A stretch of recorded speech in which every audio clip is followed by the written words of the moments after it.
Mga biday, sa magandang oras po sa lahat. Welcome po sa aking channel. Eto, may panibagong pasabog na naman po, mga kabida, against Vice President Sara Duterte, And this time, nililink po nila ito kung si VP Sara po, mga kabida, sa Pogo at saka sa drug operations, dito sa Pilipinas. Okay? Mantakin nyo meron pong lumabas po ngayon. Nag-execute po ng kanyang affidavit po, mga kabida, Isang nagpakilalang bagman daw, ni VP Sara during the campaign period, mga kabida. 2021 to 2022, actually 2016 pa lang, nasa kampo na raw ito, ng mga Duterte, mga kabida. At sinasabi po niyang ang sumuporta daw kay VP Sara, ay Pogo at saka drug lords, mga kabida. Ito, babasahin ko lang po, ito pong balita po ng The Billionaire News Channel. Alright, ang sabi po dito, mga kabida, alright, ex-bagman alleges Pogo operators, drug lords, bankroll, VP Sara. Ayan, yan yung kanilang headline po, mga kabida.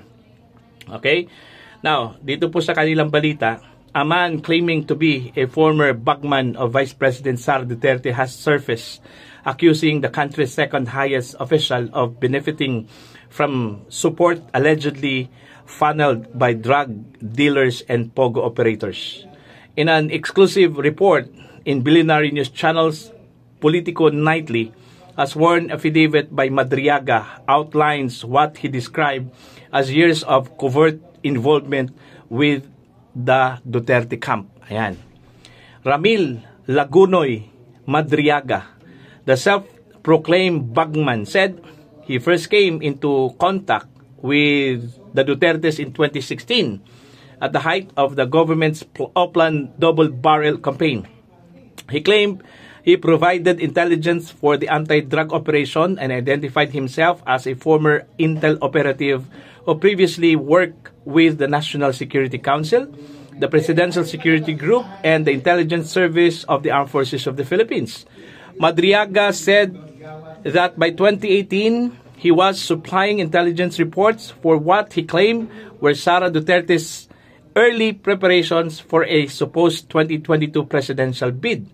He added that he founded the group Inday Sara Duterte is My President, allegedly under instructions from then Davao City Mayor, insisting that its operations were financed by the drug dealers and Pogo operators. Ayun. So, matindi po ito, mga kabida.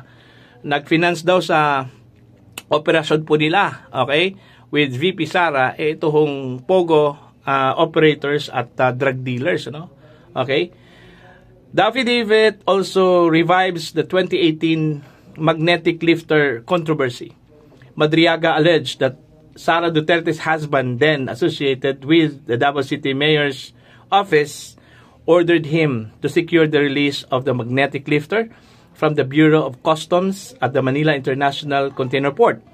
The same lifter was later found empty in Cavite and was suspected to have been used to smuggle drugs.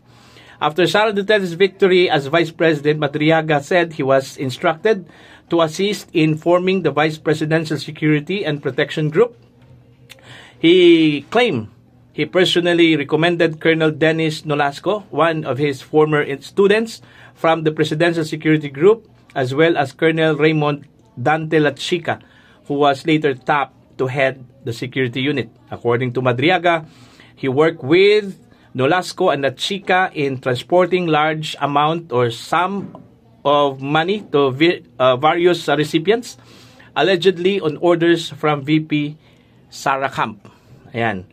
He recounted delivering a duffel bag full of cash to a comedy bar along Timog Avenue in Quezon City, a venue frequented by alumni of the San Bedan o San Sebastian College of Law.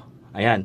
He also claimed to have transported between 33 million pesos to 35 million pesos to Cabuyao, Laguna for a local mayor, as well as 80 million pesos to drop off at the parking area of a major mall in Mandaluyong. Madriaga said the largest delivery took place in February 2020 when he transported what he described as 1 billion pesos in cash loaded in a Super Grandia. He said he picked up the vehicle at a fast food chain parking lot in Camuning, Quezon City, and later surrendered it to Muntinlupa's Katarungan village to 2 men waiting for him. According to Madriaga's counsel attorney Raymond Palad, the affidavit was compiled from the detainee's handwritten notes produced over his visits at the BGMP facility where he is held. The sworn statement was notarized on November 29 after authorities permitted the entry of a dry seal. As of this writing, the Vice President Sara Duterte and the individuals identified in the affidavit have not issued any statement regarding the allegations. Ayon, mga kabida. So, yun po ang pasabog, laban ho dito kay VP Sara, mga kabida. Inakusahan po si VP Sara na mayroon pong involvement sa drug operation at saka pogo operation po sa Pilipinas. Kasi ang nag-fund daw sa kanya po, mga kabida, lalong-lalo po during ho sa kanyang campaign in 2022 ay ito hong mga drug dealers at saka pogo operators. Sabi po niya, meron daw siyang personal knowledge dun ho sa paghakot po ng pera, pagdala po ng pera, mga kabida, papunta ng Laguna, ano pa yung ibang mga lugar po doon. So, in short, meron po siyang personal knowledge po doon po, mga kabida, sa kanyang aligasyon. Okay? Ang tanong po dito, paano ho niya i-substantiate yung aligasyon po niya, mga kabida? Madali lang po talagang mag-akusay, sa totoo lang, Pero sa pag-substantiate po, mga kabida, ibang usapan po yon. Okay? Requirement kasi doon ho sa pag-substantiate po sa allegations, unang-una yung paper trail, yung mga visual na ebidensya po, mga kabida, physical evidence na nagpo-point na mayroon po talagang link ito kung si Vice President Sara Duterte doon po sa mga drug dealers at pogo operators, mga kabida. Kahit ano-ano na lang po yung kanilang inakusa po kay VP Sara, hindi ho sila nagtagumpay doon ho sa confidential funds, hindi ho sila nagtagumpay doon ho sa corruption issue, sa Department of Education, mga kabida, Pero this time ito, parang matagal na po nilang niluluto ito, mga kabida, para lang po ipalabas po, mga kabida, na si VP Sara mayroon pong involvement sa illegal drugs dito sa bansa at maging sa operation po ng pogo, mga kabida. Okay? Actually, sa totoo lang, marami hong nagdududa dito sa naging pahayag po ni Madriaga, mga kabida. Ang tanong kasi dito, bakit ngayon lang lumabas? Okay? Baka naubusan na po ng bala itong mga detractors po ni VP Sara, mga kabida. Kaya kahit ano-ano na lang po ang kanila hong iparatang allegations laban ho sa Vice Presidente. Okay, mantakin nyo isang bilanggo pala ito hong si Madriaga, mga kabida. Okay, now paano ho siya paniniwalaan na meron po siyang link sa kampo po ni Vice President Sara Duterte, mga kabida. Okay? Ito yung challenge po doon ho sa kanyang aligasyon. Paano ho niya i-substantiate yun? Again, sabi ko kanina, madali lang po mag-akusa. Pero as to how to substantiate it, paano ho patunayan yan, ibang usapan na po yun, mga kabida.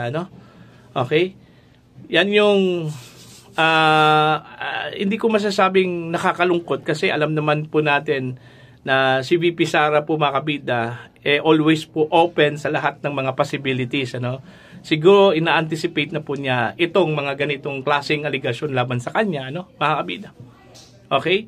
Meron na po siyang sagot ata dito, pero aantayin po natin yung official statement po niya kasi wala pa po siyang inilabas as reaction po dito sa naging akusasyon po ni Mr. Madriaga against her, mga kabida. Alam nyo, natataon talaga itong paglabas po ni Madriaga doon po sa naging statement po ni dating Senador Antonio Trillanes IV, na meron daw magsasampa ng plunder case against VP Sara this week.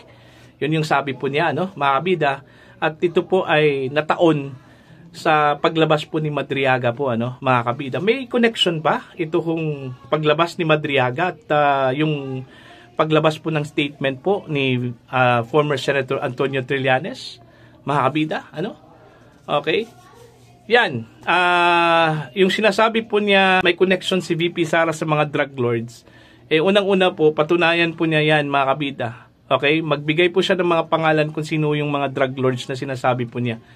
At in terms naman po dun ho sa Pogo operation, patunayan po niya na meron pong benefit na nakuha ho si VP Sara sa Pogo operations. Ano? Ibang usapan kasi yan pag hanggang salita lang po kaysa dun ho sa may physical evidence against the Vice President, mga kabida. Okay? So, para po sa inyo, ano po ang inyong opinion at pananaw ho dito sa panibagong pasabog na naman, akusasyon against Vice President Sara Duterte, kung saan po ay nililink po ito siya, mga kabida, sa Pogo operations at maging dito ho sa illegal drugs operation po, mga kabida, Okay? Naniniwala ho ba kayo na sinuportahan po si VP Sara ng mga drug lords at saka Pogo operators? Mga kabida, please comment down. Sa mga hindi pa po subscriber sa aking channel, please subscribe.